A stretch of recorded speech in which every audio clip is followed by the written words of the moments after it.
मैं बेटी गोद लेना चाहती हूँ। 40-42 साल की घरेलू स्त्री थी सुधा।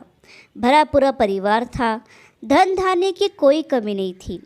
सुधा भी खुश ही थी अपने घर संसार में, लेकिन कभी कभी अचानक बेचैन हो उठती। इसका कारण वह खुद भी नहीं जानती थी। पति उससे हमेशा पूछते कि उसे क्या परेशानी है, पर वो इस बात का कोई उत्तर न दे पाती। तीनों ही बच्चे बड़े हो गए थे।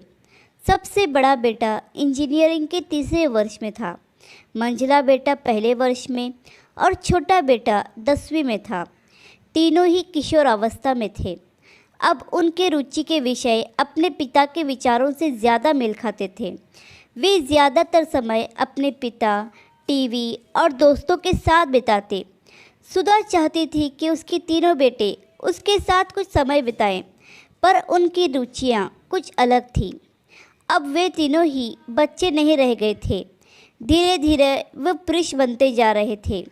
एक सुबह सुधा ने अपने पति से कहा, मेरी खुशी के लिए आप कुछ करेंगे? पति ने कहा, हाँ हाँ, क्यों नहीं, तुम कहो तो सही। सुधा सहमते हुए बोली, मैं एक बेटी गोद लेना चाहती हूँ। पति को आश्चर्य हुआ, पर सुधा ने कहा, सवाल जवाब मत करिएगा प्लीज़। तीनों बच्चों के सामने भी यही प्रस्ताव रखा गया। किसी ने कोई आपत्ति तो नहीं की, पर सबके मन में सवाल था, क्यों? जल्द ही सुधा ने 1.5 महीने की एक प्यारी सी बच्ची अनाथ आश्रम से गोद ले ली। 3 बार मातृत्व का स्वाद चखने के बाद भी आज उसमें वात्सल्य की कोई कमी नहीं थी। बच्चे के आने की खुशी में सुधा और उसके पति ने एक समारोह का आयोजन किया। सब मेहमानों को संबोधित करते हुए सुधा बोली, मैं आज अपने परिवार और पूरे समाज को क्यों का जवाब देना चाहती हूँ।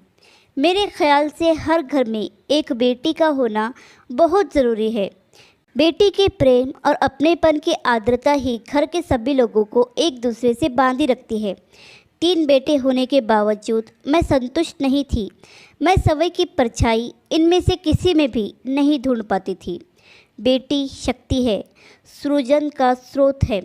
मुझे दुख ही नहीं, पीड़ा भी होती है जब मैं देखती हूँ कि किसी स्त्री ने अपने भ्रूण की हत्या बेटी होने के कारण कर दी।